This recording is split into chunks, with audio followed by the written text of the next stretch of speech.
Hey everyone, thank you so much for joining us today. My name is Matt Craig. I'm here with my good friend John Tracy. John, say hi. Hello. Hey, so we are two noobs talking, and we are so excited to bring this to you. John and I have been talking about doing something like this, I guess, for a few months now, right, John? It's like we're kind of Absolutely. just going to give this a good shot and talking about the news of the day and with a good lighthearted attitude and all kinds of good things. So we're real excited and can't wait to get started. So let's just dive right into the first topic. Let's talk about one Hunter Biden. And my goodness gracious, We've what been on laughing for earth days. is going on? It just seems to 4 days. just continues to blow up, doesn't it? Yeah. Even like 5 minutes ago, still searching more of it, and Yeah. I like a good scandal. So yeah, just getting into it. Basically, if people don't understand what exactly is going on, is a laptop appeared in Delaware. It was property of the guy who was supposed to repair it because no one picked it up. It then went to the FBI.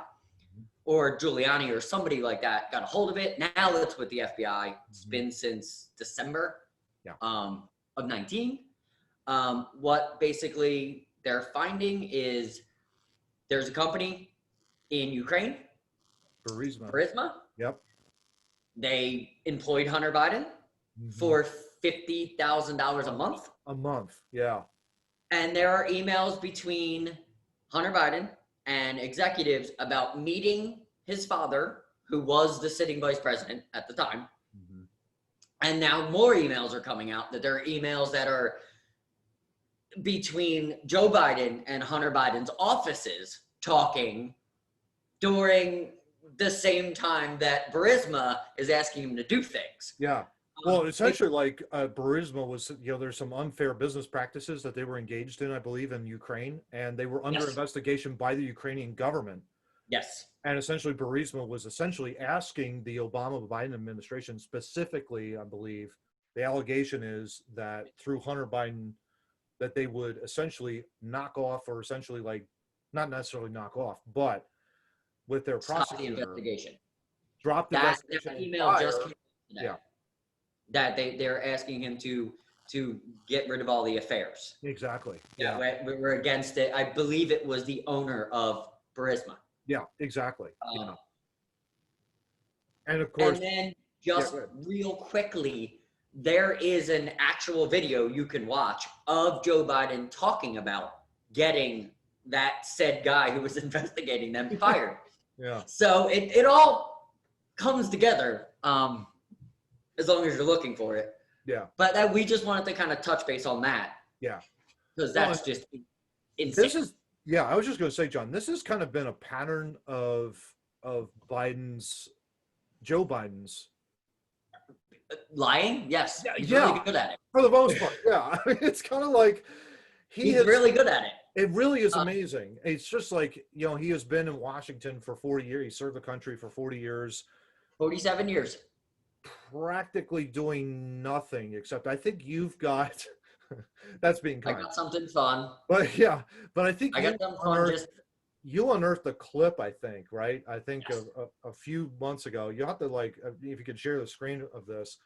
Absolutely. It's really remarkable. It's dating all the way back to the mid to late 80s when he was running, I think, for the Democratic National, for the Democratic presidential, in 1988, Democratic presidential nomination in 1988. So let's just go ahead and play some of this clip here.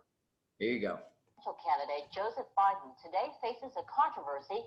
3 weeks ago at a debate at the Iowa State Fair, he used phrases identical to those delivered by British Labour Party leader Neil Kinnock. Biden seems to be claiming Kinnock's vision and life as his own. Why is it that my wife is sitting out there in the audience, is the first in her family to ever go to college?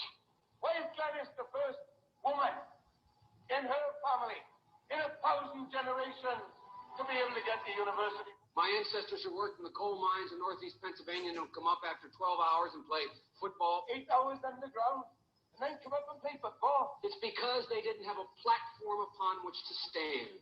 There was no platform upon which they could stand. The notion that every thought or notion or idea you have to go back and find and attribute to someone, I think is, quite frankly, ludicrous. The problem here is that Senator Biden told his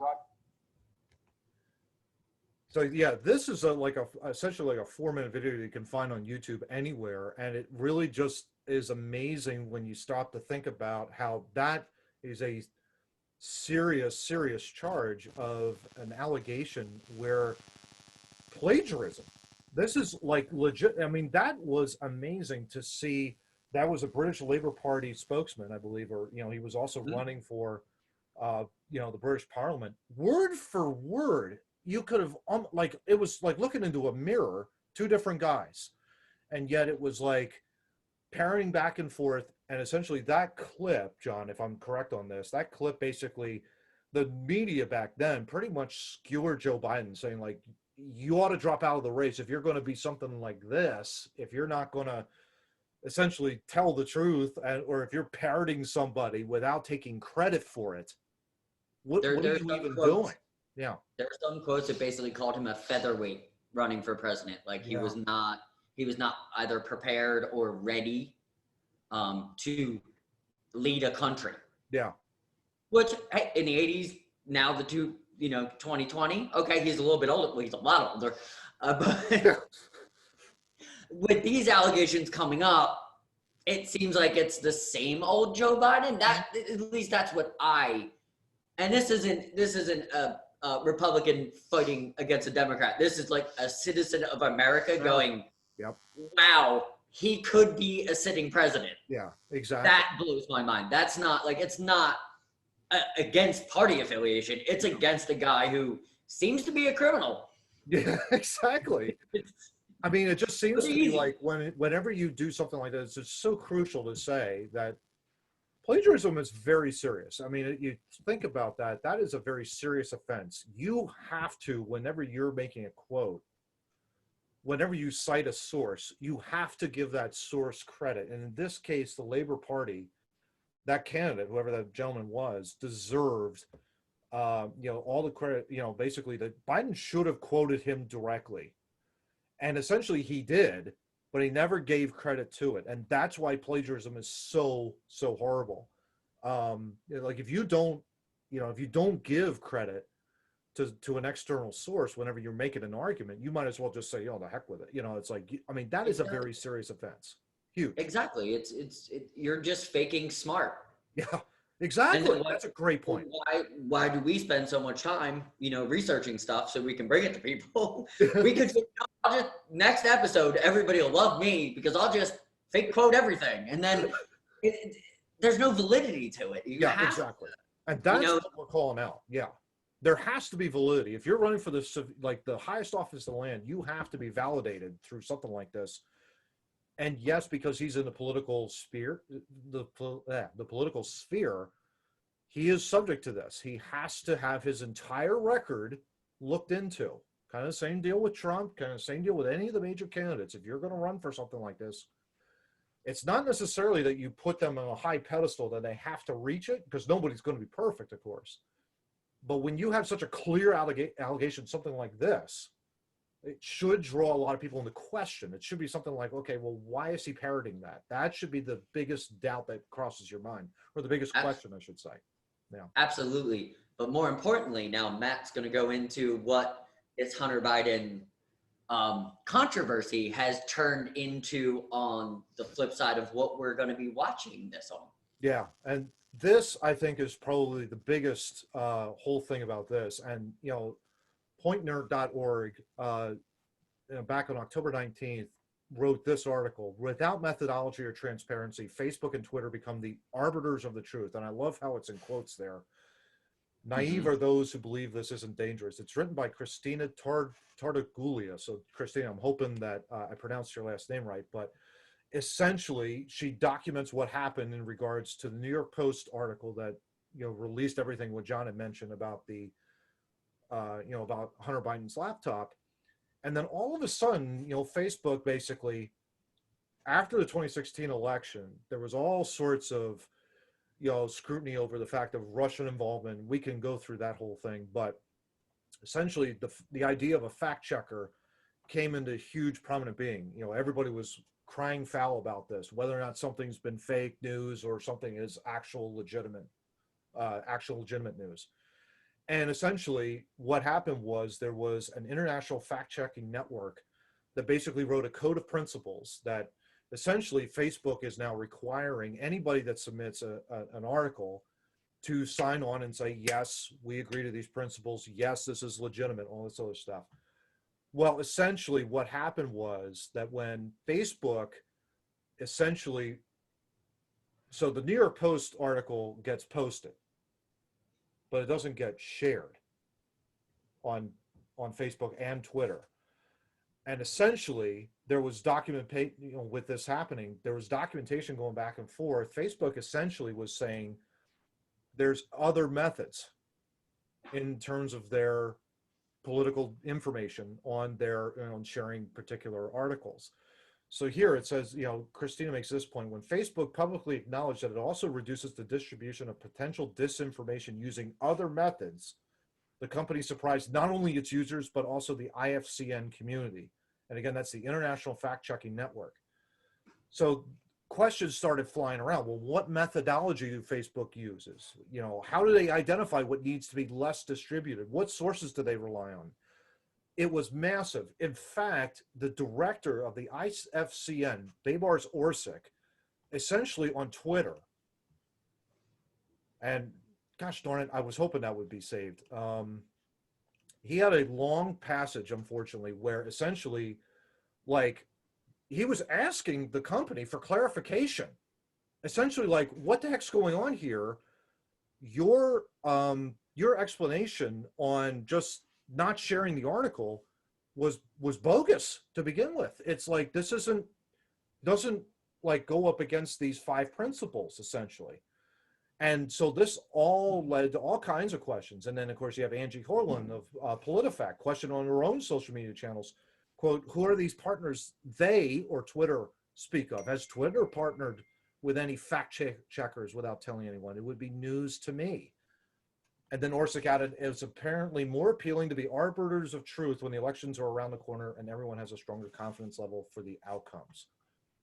So, I mean, this is a humongous First Amendment issue. John, I don't know if you want to care to comment on that. Oh no, absolutely. Well, I don't want to comment because I agree exactly what you said. We've talked about this, Yep. a ton. But what I just basically want to do is put some scope on what is actually happening, and within the government. We already know this was happening. This has been happening for a really long time. Yeah. So I just want to, and this isn't a pro-Trump thing, but just hear me out for a minute. Yep. So May 28th, 2020, President Trump signed an executive order that stripped liability protection from companies that censor content. Yeah. And these companies engaging in this will get their liability shields taken away. Yeah. Now we've just learned October 15th, 2020, the Senate Judiciary Committee announced that they are subpoenaed these CEOs, Jack Dorsey and Zuckerberg, Yep. to speak in front of them on Friday to explain why they are censoring content. Yeah. And Zuckerberg's already been in front of them last year. Yeah. For the same thing of censoring. What was it? Other stories. was he censoring? He was censoring political conservativeness. Like conservative outlets weren't allowed to post on it. That's what the claim was. Yeah, exactly. I to be honest with you, I don't know how that worked out. It was fun watching people yell at Zuckerberg. So I really didn't get majorly into the content. I love C-SPAN and I love that stuff. Yeah. When the Senate gets up there and yells at you, it cracks me up. I think you really messed up. Like you really messed up. Oh yeah. Oh yeah. And Dorsey even admitted too, I think, even on his own thing, that they basically didn't handle the whole situation correctly. And I'm thinking to myself, dude, come on. You're the CEO of the organization. You know how to handle it. You know what to do, essentially. It's like, you got to be kidding me with this. It's like, at some point, Yep. At some point, we have to kind of just say the First Amendment should matter the most, right, John? I mean, that's what matters the most, and let the people make the determination as to whether something is fair or not. And let's see how it plays the story out. I think a lot of times we kind of get so condensed, right, at the end of the day, where it's like, oh my gosh, something's fake news, something's not. And we don't let the full story play itself out. And I think that's where, if we're going down those strip nuts and bolts, that's where the issue is. Absolutely. Yeah. Yeah. So On to the next thing. Let's Yeah. talk about more. So I guess there's one other issue I kind of also wanted to kind of bring to your attention there, and it's a kind of a really good news type of thing, talking about National Suicide Prevention Hotline. Oh yeah, absolutely. I actually got this tweet. I was eating dinner Mm-hmm.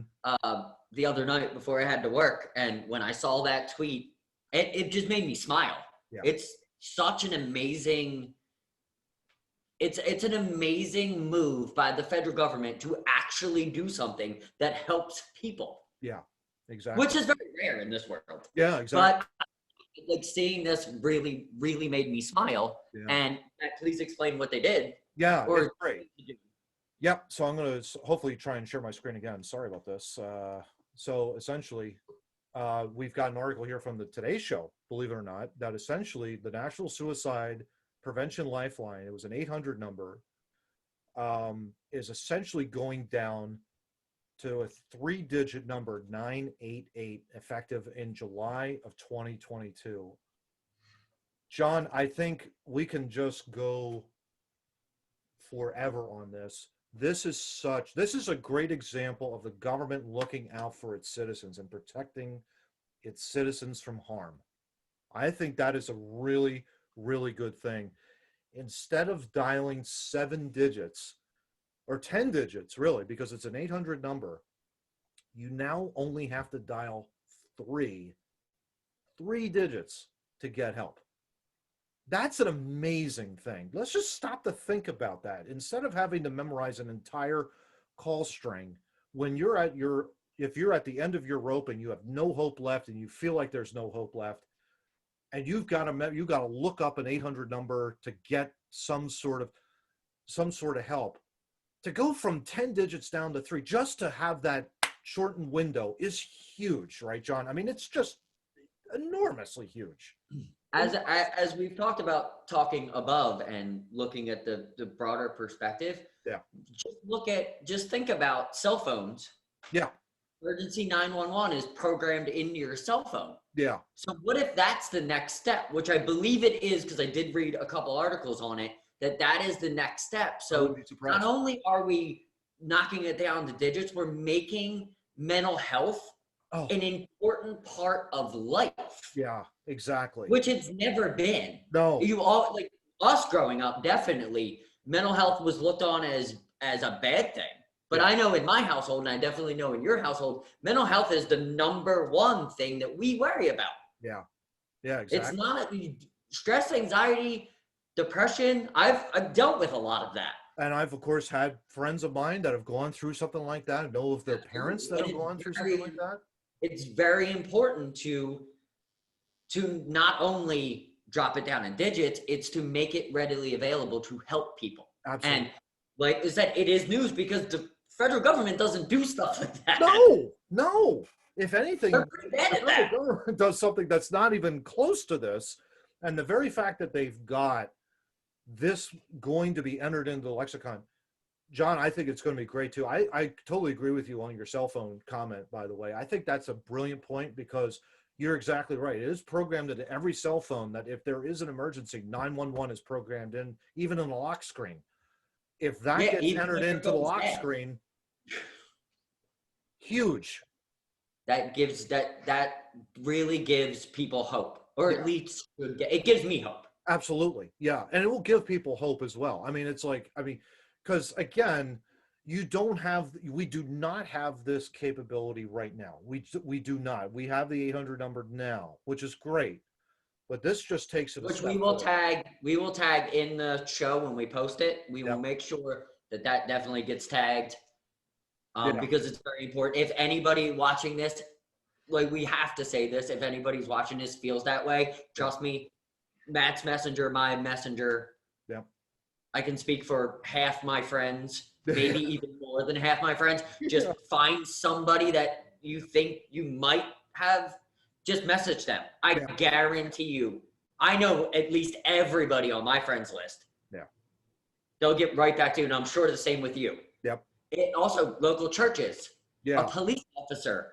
If you're having that bad of a day, if you're having that bad of a life, reach out to anybody.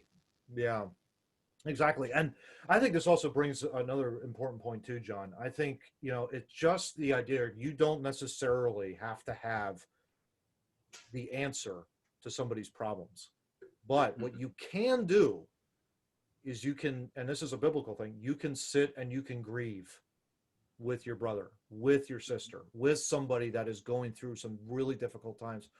A lot of times when people are going through difficult times, they just want to just let the burden go.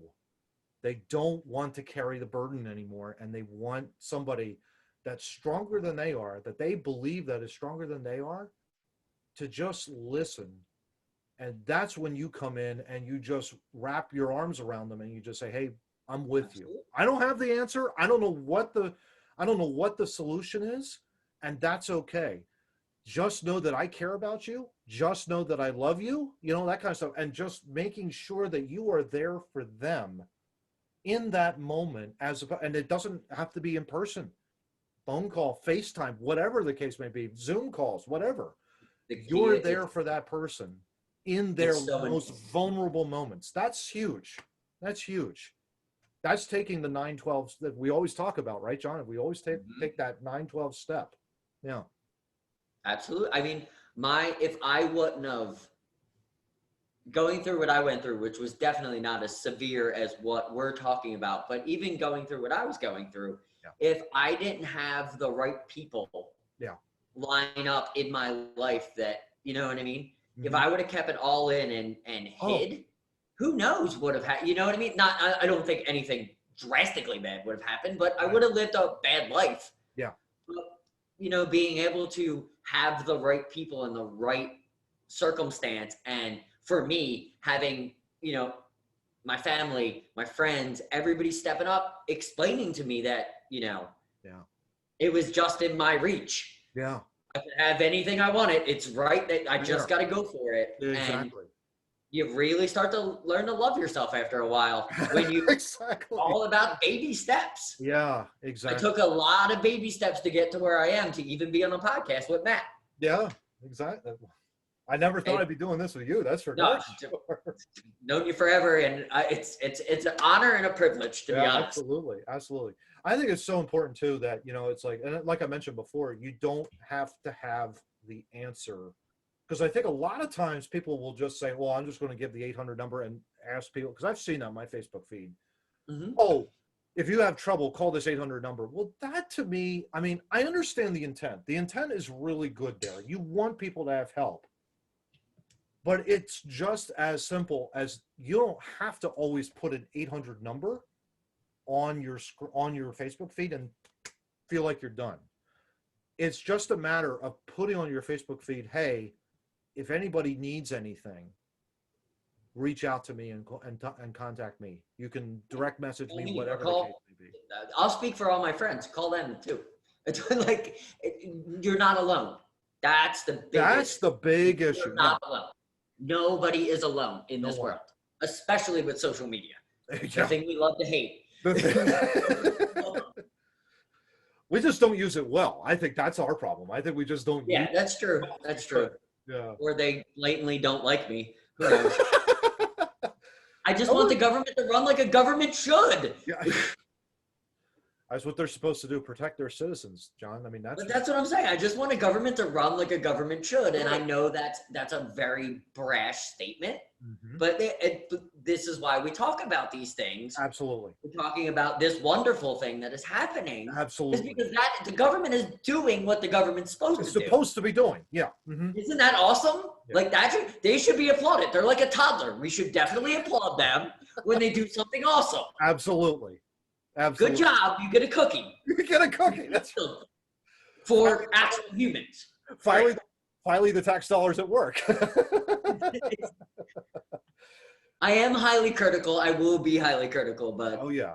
Yeah. understand that it's for me, it's about humanity, and it's about doing things for people, Absolutely. serving people, whether it's religious or it's not, it doesn't matter. If you're serving people, you're living a good life. But this is such a great, and it's again such a great thing that the government now is now in the works of reducing that number down from 10 digits to 3.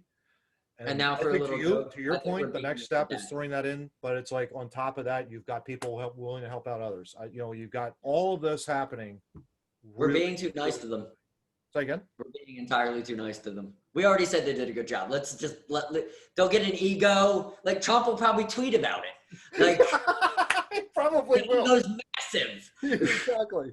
Look at what You we did. can't- Okay, that's enough. You can't tell them they did a good job. They're gonna be touting this forever. They're like, remember we won the Cold War, and remember we did this. They'll just beat us over the head with it. Yeah, exactly. We need to pull away from them for a little bit. Yeah. Exactly. They're So let's talk about one final thing before we wrap things up. Yep. About some COVID news, and this COVID news I think is just absolutely phenomenal. absolutely. We're talking about a New York Post article and Pfizer. Essentially, Yes. COVID-19 vaccine now rolling off their production line amid hopes for emergency approval. And essentially, the article, Ben Osborne, who's the UK boss of Pfizer, has basically said that they already have made several 100,000 doses of the drug. That to me says, and that essentially the manufacturing of its huge stockpile of the current vaccine candidate is happening right now in Belgium. It's at risk and at scale. He's tremendously excited. And the hope is that we essentially come up with a medicine that disrupts the virus and ultimately prevents it worsening the condition of the patient, of a patient. So tremendous progress by the secular, by the secular companies and the drug companies that are, it just makes me think about the science of epidemiology and just how complex it is, John, honestly, if you really stop to think about it. Oh, absolutely. And they have been able to isolate the specific antibodies, like University of Pittsburgh Medical Center. We've talked about this, of course, on Instagram, that they've been able to identify, they believe, the absolute antibody molecule that can go in there and neutralize coronavirus. I mean, it is just phenomenal progress that they have made in this. Our science community, the world science community is far. Like, I can't even mess with you guys. Yeah. I like to act smart, but come on, like it takes you weeks to do something, and it's just amazing. It's amazing just to hear. Oh, yeah. Just to hear how science keeps going and going and going, and this is forever. Like, it's forever changing. We're forever changing. Yeah. So yeah, we're gonna see more viruses like this in the future. Mhm. But it seems the way the world is going now, we're going to see a lot of prevention too. Oh, yeah. Which is awesome. Yeah. Now, are you concerned about the speed? Because I've heard that. It's like, in the political. Yeah, no, it's a huge concern. Like, you know what? If you went to your dealership, right? And you were like, I'm going to get an oil change, and in 3 minutes, the dude was like, done. Wouldn't that scare the crap out of you? Mm-hmm. It's like, okay, well, how fast have you done this? Yeah, exactly. It's the whole thing. It's so funny. It's the hurry up and wait that we live. Mm-hmm. Everybody wants it. They want it. They want it. They want it. It's the hurry up and wait. And what were we told as kids? Wait. Like, wait. It depends on how much you trust science. Yeah, exactly. To be honest, Yeah, that's where the I trust science. If they're able But I to, don't trust the government. So yeah. no. If they are able, that's the thing. I think the speed has really surprised a lot of people. I think Pfizer coming out with this, and it's like they're going to get this done by the end of the year. Yeah. And it's Well, like, Trump is saying October. in October, yeah. And the It's concoction that he in had, October. He's repeatedly, because he babbles. He repeatedly says October because he babbles. he does, That's what yeah, he does. yeah, exactly. You know what I used to love to do? Mm. I'll tell you guys a quick story before we get out of here. Yeah. I love C-SPAN. I love politics. I used to love listening to presidents talk. I was always enamored with presidents. It's a thing. Yeah. Like I love Barack Obama would speak, or except for George Bush. I hated that man because Reagan. I'll throw in Reagan. Yeah. And Clinton. Everybody who knows me knows I hate Clinton.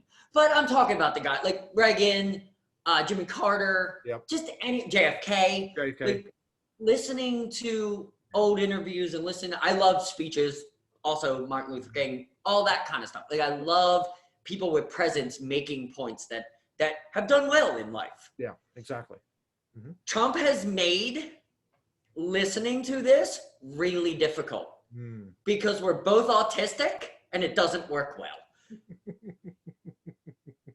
It's I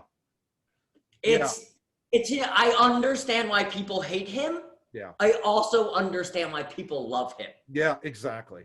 Yeah. It's enamoring to me. He is such the Washington outsider to a T. To an absolute T. Yeah.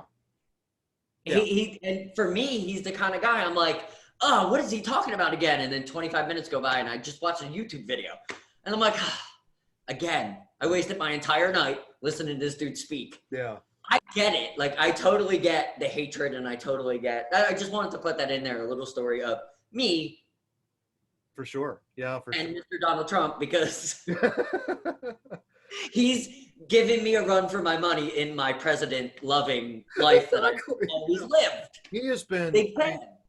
Yeah, and I mean, from my side, John, it's like, I really struggled, obviously, with, trying to vote, in 2016, trying to figure out, okay, who do I vote for? It's like, I've got this one guy over here, and I'm not even going to talk about the other candidate over there. Yeah, and the guy that had a show on NBC. But it was a struggle. It was an absolute struggle for me personally, because it was like, how do I rectify this vote? But then, I mean, it's like, I also came to the conclusion that really, so long as my conscience was clear, like after thinking about it and thinking like, okay, well, if I go third party, it's okay at the end of the day. Yeah, my guy's not going to win. I know that. I knew that going in. But I had tremendous peace in my own, like, conscience, heart, whatever, mind, whatever the case was, that I was still participating in the political process. And yet it was like, I was fine with whatever the result was, of the two major candidates, that kind of thing. I was hoping, kind of leaning more Trump, but it's like, I couldn't pull the trigger for him because. Yeah, no, I understand. I completely understand where you are. And that was a lot of people. Like the evangelical, evangelical Christian community had a very difficult time reconciling 16. They had a really difficult time. Oh no, absolutely. I was in that. I was in the same boat as you, but I like to just make fun of. That's how much the country hates Hillary Clinton. Oh yeah. 2016 was all that was. That's an anomaly. We don't know if it's going to happen again. Yeah. We both have our views on it, but 2016 wasn't. And his ego will tell you it was Trump, but I'll tell Mr. Trump that it's not. It wasn't you at all. It wasn't your vision. It wasn't make America great again. Yeah. It was a clear, concise comment by the United States of America that they hate Hillary Clinton. Exactly. That's as simple as it was. That's simple what it was. Exactly. I watch every election, and I was up, and when he won Pennsylvania, Texas rolled in, Pennsylvania rolled in, California rolled in, which my eyes went cartoonish. Yeah. When that, I was like, I gotta get up for work. I can't deal with this. Yeah. He just sweeped everything. It really was amazing. It was an amazing campaign that he really, and he knew exactly what he was doing in terms of electoral college, only concentrating there, knew the coasts weren't off, the coasts were off the table. He was willing to concede that to Clinton. and whether by, if he fell ass backward, who knows if he did, but he concentrated on the states that mattered the most and got Absolutely. a rabid support base from there.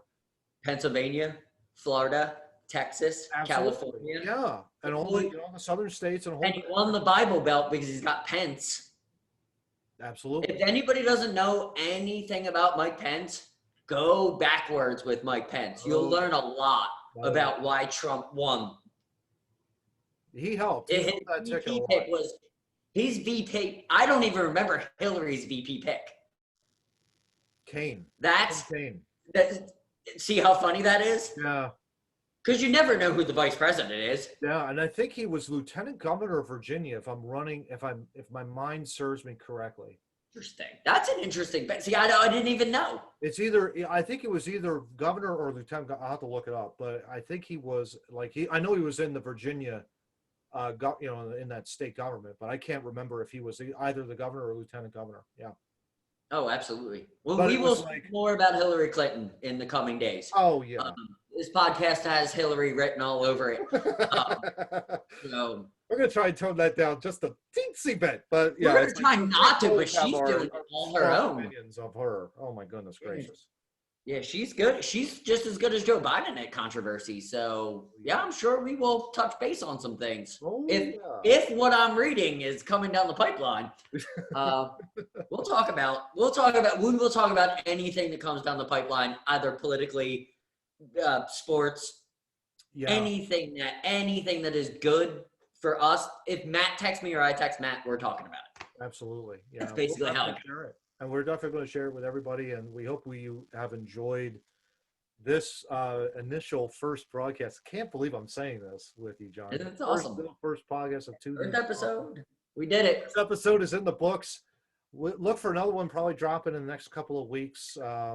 We don't know how long, but yeah, we're hopefully, trying to build some momentum on this. It's just two guys talking.